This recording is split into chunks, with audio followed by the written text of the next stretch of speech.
പാവം സിജോ ഇഷ്ടപ്പെട്ട് ഒരു ഷർട്ട് ഡിസൈൻ ചെയ്തതുകൊണ്ട് വലിയൊരു വിവാദത്തിൽ ഏർപ്പെട്ടിരിക്കുകയാണ്. ബൈ ഹാൻഡ് എന്ന ബ്രാൻഡിനെ ഇൻസ്പയർ ചെയ്തുകൊണ്ടുള്ള ഒരു ഷർട്ടായിരുന്നു സിജോ ധരിച്ചിരുന്നത്. സത്യം പറയാമല്ലോ, ആ ബ്രാൻഡുകാർക്ക് പോലും ഇത് ഡ്യൂപ്ലിക്കേറ്റ് ആണെന്ന് തിരിച്ചറിയാൻ കഴിഞ്ഞില്ല. അവർ സിജോയുടെ പോസ്റ്റ് കണ്ടപ്പോൾ അവരുടെ സ്റ്റോറിയിലിട്ടു. കാരണം അവർ വിചാരിച്ചിരുന്നത് ഇത് അവരുടെ പ്രൊഡക്റ്റാണെന്നാണ്. പക്ഷേ കുറച്ച് ദിവസം കഴിഞ്ഞതിന് ശേഷമായിരുന്നു സിജോ ഇതിന്റെ പിന്നിലെ ആ വലിയൊരു സ്റ്റോറി പുറത്തുവിട്ടത്. എന്നാൽ അത് കണ്ടതോടുകൂടി ബ്രാൻഡിന്റെ ഭാഗത്തു നിന്ന് ഒരു വീഡിയോ പുറത്തു വന്നിരുന്നു. അവരുടെ വീഡിയോയിൽ പറയുന്നത് ഇങ്ങനെയായിരുന്നു: ഞങ്ങളുടെ ബ്രാൻഡിന്റെ ഈ ഷർട്ടിനെ സിജോ നിസാരവൽക്കരിച്ചു, ആർട്ടിസ്റ്റിന്റെ വർക്കിനെ താഴ്ത്തി കാണിച്ചു. ആ ശംഖുപുഷ്പത്തിന്റെ പെയിന്റിംഗ് ഒരു ഹാൻഡ് പെയിന്റിംഗ് ആണ്. ഒരു ആർട്ടിസ്റ്റ് ഇരുന്ന് ഒരുപാട് സമയം എടുത്ത് തീർത്ത ഒരു വർക്കായിരുന്നു അത്. എന്നാൽ സിജോയുടെ വീഡിയോ ഉണ്ടായിരുന്നത് അതിനെയെല്ലാം അബ്യൂസ് ചെയ്യുന്ന പോലെയായിരുന്നു. സിജോ ഒരു ഇൻഫ്ലുവൻസർ അല്ല, ഒരു ഇത്തിൽക്കണ്ണിയാണ് എന്നൊക്കെയായിരുന്നു പുള്ളിക്കാരൻ ഇരുന്ന് പറഞ്ഞിരുന്നത്. സ്വന്തമായി ഒരു കണ്ടന്റും ഇല്ലാത്തത് കൊണ്ടാണ് ഇങ്ങനെയുള്ള കോണ്ടന്റ്സ് എല്ലാം ഇടുന്നത് എന്നൊക്കെയായിരുന്നു പുള്ളിക്കാരന്റെ വാക്കുകൾ. എന്നിട്ട് ഷർട്ട് കാണിച്ചുകൊണ്ട് പുള്ളിക്കാരൻ പറഞ്ഞു, ഇത് ഒരു ഡിസൈനാണ്, ചുമ്മാ വരച്ചതല്ല. ഒരു ആർട്ടിസ്റ്റ് ഇത് എവിടെ ലൊക്കേറ്റ് ചെയ്യണമെന്നൊക്കെ പക്ഷേ ഒരുപാട് ദിവസങ്ങൾ എടുത്തുകൊണ്ട് പുള്ളിക്കാരന്റെ സമയമെല്ലാം ഇൻവെസ്റ്റ് ചെയ്തതിന് ശേഷമാണ് ഇതുപോലൊരു ഔട്ട്പുട്ട് പുറത്തിറക്കിയിരിക്കുന്നത്. എന്നാൽ അതിനെയൊക്കെ അവഹേളിച്ചിരിക്കുകയാണ് സിജോ എന്നാണ് പുള്ളിക്കാരൻ പറഞ്ഞിരിക്കുന്നത്. നിങ്ങളൊരു കാര്യം മനസ്സിലാക്കണം, സിജോ നിങ്ങളുടെ ബ്രാൻഡിനെ എവിടെയും താഴ്ത്തി കെട്ടിയിട്ടില്ല, മോശം ഡിസൈനാണെന്ന് പറഞ്ഞിട്ടുമില്ല. പിന്നെ സിജോ നിങ്ങളുടെ ഡിസൈൻ ഇഷ്ടപ്പെട്ട് വെബ്സൈറ്റിൽ നോക്കിയപ്പോൾ അതിൻ്റെ റേറ്റ് വളരെ കൂടുതലായിട്ടായിരുന്നു സിജോയ്ക്ക് തോന്നിയിരുന്നത്.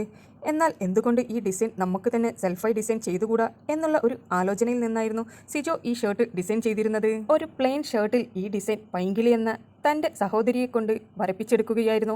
ഏകദേശം നിങ്ങളുടെ പ്രൊഡക്റ്റിനെ പോലെ തോന്നിപ്പിക്കുമെങ്കിലും ആ ശംഖുപുഷ്പം വേറെ തന്നെയായിരുന്നു. ചുമ്മാ അങ്ങോട്ട് വരയ്ക്കുന്നതല്ല, ഒരു ആർട്ടിസ്റ്റ് ഇരുന്ന് ഒരുപാട് ടൈം എടുത്ത് വരച്ചെടുക്കുന്നതാണ് നിങ്ങൾ ഈ വീഡിയോയിൽ കാണുന്നത് എന്നൊക്കെയായിരുന്നല്ലോ നിങ്ങൾ ഷർട്ട് പിടിച്ചുകൊണ്ട് പറഞ്ഞിരുന്നത്. അപ്പോൾ പൈങ്കിളിയും ഒരു ആർട്ടിസ്റ്റ് അല്ലേ? പൈങ്കിളിയുടെ സമയവുമെല്ലാം ഇൻവെസ്റ്റ് ചെയ്തുകൊണ്ടായിരുന്നു വളരെ മനോഹരമായിട്ടുള്ള ഈ ഷർട്ട് ഡിസൈൻ ചെയ്തിരിക്കുന്നത്. ബൈ ഹാൻഡിന്റെ വെബ്സൈറ്റിൽ ഈ ഷർട്ടിന്റെ വില 2650 രൂപയായിരുന്നു. എന്നാൽ സിജോ ഇത് തീർത്തിയിരിക്കുന്നത് വെറും 600 രൂപ കൊണ്ടായിരുന്നു. ഒരു പ്ലെയിൻ ഷർട്ട് എടുത്ത് അതുപോലൊരു ഡിസൈൻ വരച്ചെടുക്കുവാൻ വേണ്ടി സിജോക്ക് ആയത് വെറും 600 രൂപയായിരുന്നു. ഈ കാര്യം മാത്രമായിരുന്നു സിജോയുടെ വീഡിയോയിൽ പറഞ്ഞിരിക്കുന്നത്. 2000 രൂപയോളം ഞാൻ സേവ് ചെയ്തു എന്നായിരുന്നു സിജോയുടെ വീഡിയോയുടെ അവസാനമുണ്ടായിരുന്നത്.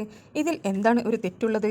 സിജോ അങ്ങനെ ചെയ്യുന്നത് കൊണ്ട് നിങ്ങളുടെ ബ്രാൻഡിന്റെ വാല്യൂ കുറയുമോ? ഒരു സാധാരണക്കാരന് നിങ്ങളുടെ ഷർട്ട് വളരെയധികം ഇഷ്ടപ്പെട്ടു, എന്നാൽ അതൊന്ന് വാങ്ങിക്കുവാനുള്ള കാശ് അദ്ദേഹത്തിന്റെ പക്കൽ ഇല്ലെങ്കിൽ അയാൾ പിന്നെ എന്തുവാണ് ചെയ്യുക?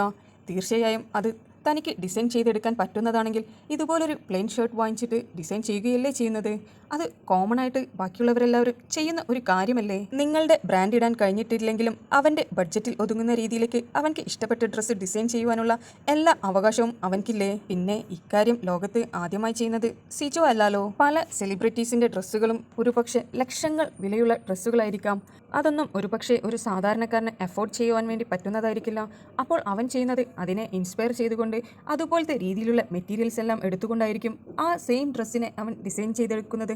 അതുപോലെ ഡിസൈൻ ചെയ്ത് കൊടുക്കുന്ന ഒരുപാട് ഡിസൈനേഴ്സ് നമുക്ക് ചുറ്റും തന്നെ ഉണ്ടല്ലോ. പല ആർട്ടുകളുടെയും ഉത്ഭവം ഒന്നിൽ നിന്ന് ഒന്നിലേക്ക് ഇൻസ്പയർ ചെയ്തുകൊണ്ട് തന്നെയായിരിക്കും. അതുകൊണ്ട് തന്നെ നിങ്ങൾ ശരിക്കും ഇവിടെ അഭിമാനിക്കുകയാണ് വേണ്ടത്. കാരണം നിങ്ങളുടെ ഡിസൈനിനെ ഒരാൾക്ക് ഇഷ്ടപ്പെട്ടിട്ടാണല്ലോ അവർ അത് റീക്രിയേറ്റ് ചെയ്തിരിക്കുന്നത്. അതുകൊണ്ട് തന്നെ ഇതിൻ്റെ ഉറവിടമായിട്ടുള്ള നിങ്ങളുടെ ബ്രാൻഡ് അവിടെ എപ്പോഴും ടോപ്പിലാണെന്ന് തന്നെ ചിന്തിക്കുക. അല്ലാതെ സിജോയുടെ ഒരു വീഡിയോയിലും നിങ്ങളെ അവഹേളിക്കുന്നതായിട്ട് ഞാൻ കണ്ടിട്ടില്ല. എന്തായാലും സിജോയുടെ 2 വീഡിയോസും ഞാനിവിടെ പിൻ ചെയ്ത് വെക്കുന്നുണ്ട്.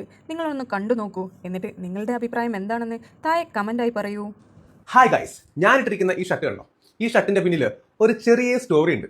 ഞാൻ ഈ ഷർട്ട് ആദ്യം കാണുന്നത് ഒരു ഓൺലൈൻ വെബ്സൈറ്റിലായിരുന്നു. അതിന്റെ വില കണ്ടപ്പോഴത്തേക്കും ഞെട്ടിപ്പോയി. 2650 രൂപ. പെട്ടെന്ന് എൻ്റെ ഉള്ളിലെ മലയാളി അങ്ങോട്ട് ഉണർന്നു. 600 രൂപ കൊടുത്ത് ഒരു ഷോപ്പിൽ പോയിട്ട് ആ ഷർട്ട് അങ്ങടി ഞാൻ വാങ്ങിയ സമയത്ത് ഇതൊരു പ്ലെയിൻ ഷർട്ടായിരുന്നു. നമ്മുടെ പൈങ്കിളിയാണ് ഇതിനകത്ത് ഡിസൈൻ ചെയ്ത് തന്നത്. പൈങ്കിളി ഇപ്പോൾ ഒരു കുഞ്ഞു ഭാവിക്ക് വേണ്ടിയിട്ട് വെയിറ്റിംഗ് ആണ് കേട്ടോ. പൈങ്കിളി ഞാൻ എന്താണോ മനസ്സിൽ കണ്ടത് അതിനേക്കാൾ സൂപ്പർബായിട്ട് ഈ ഷർട്ടിൽ പെയിന്റ് ചെയ്ത് തന്നു. അവൾ ഒരുപാട് അതിന് വേണ്ടിയിട്ട് കഷ്ടപ്പെടുകയും ചെയ്തു. ആ കഷ്ടപ്പാടാണ് നിങ്ങളിപ്പോൾ കണ്ടുകൊണ്ടിരിക്കുന്നത്. ആൻഡ് ദി ഫൈനൽ റിസൾട്ട് കണ്ടല്ലോ. എന്താണോ നമ്മൾ ആ വെബ്സൈറ്റിൽ കണ്ട ഷർട്ട് അതിനേക്കാൾ സൂപ്പർബായിട്ട് അവൾ എനിക്ക് ഡിസൈൻ ചെയ്ത് തരികയും ചെയ്തു. ഏതാണ്ട് 2000 രൂപയോളം ഞാൻ ലാഭിക്കുകയും ചെയ്തു. ഇതാണ് ആ ഷർട്ടിന്റെ പിന്നിലുള്ള കഥ. ഈ ഷർട്ടാണ് ഇപ്പോഴത്തെ പ്രധാനപ്പെട്ട ചർച്ചാ വിഷയം. ഇതാണ് പൈങ്കിളിയാണ് നമുക്ക് ഈ ഷർട്ട് ഡിസൈൻ ചെയ്യുന്നത്. ഇവിടെ കഷ്ടപ്പെട്ടില്ലേ? അപ്പോൾ ഒരു ചെറിയ ക്ലാരിറ്റി വരുത്താൻ വേണ്ടിയാണ് ഈ വീഡിയോ ചെയ്യുന്നത്. അനാവശ്യമായിട്ടുള്ള വിവാദങ്ങൾക്ക് ഒന്നിനോടും എനിക്കും പൈങ്കിളിക്കും താല്പര്യമൊന്നുമില്ല. ഇത്രേ ഉള്ളൂ. നമ്മൾ ഏറ്റവും ആദ്യം ഗൂഗിളിലും പിൻട്രസ്റ്റിലും ഒക്കെ ഓണത്തിന്റെ സമയത്ത് ഷർട്ട് എടുക്കാൻ വേണ്ടിയിട്ട് ഞാൻ സെർച്ച് ചെയ്തിട്ടുണ്ടായിരുന്നു. ആ സമയത്താണ് ഇങ്ങനെ ഒരു ഷർട്ട് എനിക്ക് പിൻട്രസ്റ്റിലാണ് കിട്ടിയത്. അപ്പോൾ ഞാൻ പൈങ്കിളി ചോദിച്ചു, പൈങ്കിളി എനിക്കൊന്ന് വരച്ചു തരാൻ പറ്റുമെന്ന് ചോദിച്ചു. കാരണം പൈങ്കിളി എനിക്ക് സഹോദരിയെ പോലത്തെ ഒരാളാണ്. അപ്പോൾ ഭയങ്കര പറഞ്ഞു വെച്ചാൽ ഞാൻ വരച്ചു തരാമെന്ന് പറഞ്ഞു. അപ്പോൾ ഞങ്ങൾ നമ്മൾ ഒരിക്കലും കണക്ക് വരച്ചുള്ള ആവശ്യമോ അങ്ങനെയൊന്നും ഇല്ല. അതുകൊണ്ടാണ് നമ്മൾ പിന്നെ ഞാൻ വീഡിയോ ഒക്കെ ആണെങ്കിൽ തന്നെയും 650 രൂപ എന്ന് മാത്രം ഞാൻ എടുത്ത് പറഞ്ഞു. ഇനി ഞാൻ ഈ ഷർട്ട് പിൻട്രസ്റ്റിൽ ഇങ്ങനെ എടുത്തിട്ട് ഇത് ഡിസൈൻ ചെയ്ത് ഏറ്റവും ആദ്യത്തെ എൻ്റെ ഷർട്ടിൻ്റെ പപ്പയായിട്ടുള്ള ഷർട്ടിൻ്റെ ഒരു വീഡിയോ ഇട്ട സമയത്ത് ഈ ബൈ ഹാൻഡ് എന്ന് പറയുന്ന അവർ തന്നെ ഒരു സ്റ്റോറി ഇട്ടിട്ടുണ്ടായിരുന്നു. ഒക്ടോബർ 27-ാം തീയതി, അതായത് എൻ്റെ പേര് മെൻഷൻ ചെയ്തിട്ട് ഞാൻ പർച്ചേസ് ചെയ്യുന്ന രീതിയിലാണ് ആ സ്റ്റോറി ഇട്ടത്. അപ്പോൾ എൻ്റെ അനുവാദത്തോടുകൂടി ഒന്നും അല്ല ആ സ്റ്റോറി ഇട്ടത്, ഞാൻ പർച്ചേസ് ചെയ്തോ ഇല്ലെന്നുള്ള ഒരു ക്ലാരിറ്റി വരുത്തിയിട്ടില്ല. അപ്പോൾ ഞാൻ ഓർത്തു ഓക്കെ അവരുടെ ഡിസൈനാണ്, കാരണം ഞാൻ അവരുടെ ഡിസൈൻ കണ്ട് അതിൽ നിന്ന് ഇൻസ്പയർഡ് ആയിട്ടാണ് ഈ ഒരു ഷർട്ട് ചെയ്തത്. അപ്പോൾ ഞാൻ വിചാരിച്ചു ഓക്കെ ഒരു സ്റ്റോറി ഇട്ടോട്ടെ. അതിനുശേഷം നവംബർ 5-ാം തീയതിയാണ് ഞാൻ പിന്നീട് ഇത് ഞാൻ സ്വന്തമായിട്ട് ഇത്രയും ലാഭിച്ച് ഒരു ഭയങ്കര ഡിസൈൻ ചെയ്താണെന്ന് പറഞ്ഞിട്ട് രണ്ടാമത്തെ ഒരു വീഡിയോ ഇടുന്നത്. അപ്പോഴും എനിക്ക് ഒരിക്കലും ഞാൻ ഈ നിമിഷം വരെയും ബൈ ഹാൻഡിന്റെ പ്രോഡക്റ്റ് മോശമാണെന്നോ അവരുടെ ഷർട്ട് കൊള്ളില്ലെന്നോ റേറ്റ് കൂടുതലാണെന്നോ ഒന്നും ഞാൻ പറഞ്ഞിട്ടില്ല. എനിക്ക് അവകാശമുണ്ട്, ഞാൻ ഗൂഗിളിൽ കാണുന്ന പിൻട്രസ്റ്റിൽ കാണുന്ന ഒരു ഇമേജ് അത് കോപ്പി ചെയ്യാനായിട്ട് പറ്റും. ഇത് കോപ്പി റേറ്റ് ഉള്ള ഷർട്ടോ കാര്യങ്ങളൊന്നുമല്ല. എനിക്ക് ഇത്തൽക്കണി എന്നൊക്കെ പറഞ്ഞു, അതൊന്നും കുഴപ്പമൊന്നുമില്ല. പക്ഷേ നിങ്ങൾക്ക് എനിക്ക് തോന്നുന്നു ഓണത്തിന്റെ സമയത്താണ് ഏറ്റവും കൂടുതൽ ഇവർക്ക് സെയിൽ വരുന്നത്.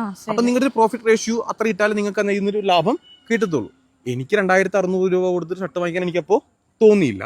എല്ലാവർക്കും ഇപ്പം എത്ര രൂപ കൊടുത്ത് മേടിക്കാൻ പറ്റണമെന്നില്ല. ചിലപ്പോ ഒരു യൂസേ കാണത്തുള്ളൂ, അതിന് ഒരുപാട് കാശ് കൊടുത്ത് മേടിക്കേണ്ട ആവശ്യമില്ല. അപ്പൊ നമ്മള് പറ്റുന്ന രീതിക്ക് നമ്മൾ പൈസ കുറച്ച് എങ്ങനെ ചെയ്തെടുക്കാം എന്നല്ലേ നോക്കത്തുള്ളൂ. അത്രേ ഞാനും ചിന്തിച്ചിട്ടുള്ളൂ. പൈങ്കിളി എനിക്ക് പറഞ്ഞ കാര്യം, പൈങ്കിളിന്റെ ആർക്കെങ്കിലും ഷർട്ട് വേണമെങ്കിൽ ഡിസൈൻ ചെയ്ത് കൊടുക്കുമെന്ന് പറഞ്ഞിട്ടുണ്ട്. അത് പൈങ്കിളി അത് ചെയ്തു തരും കേട്ടോ. ബൈ. നിങ്ങൾക്ക് കൂടുതൽ അപ്ഡേറ്റ്സുകൾ അറിയുവാൻ താല്പര്യമുണ്ടെങ്കിൽ എൻ്റെ ചാനൽ സബ്സ്ക്രൈബ് ചെയ്ത് സപ്പോർട്ട് ചെയ്യുക.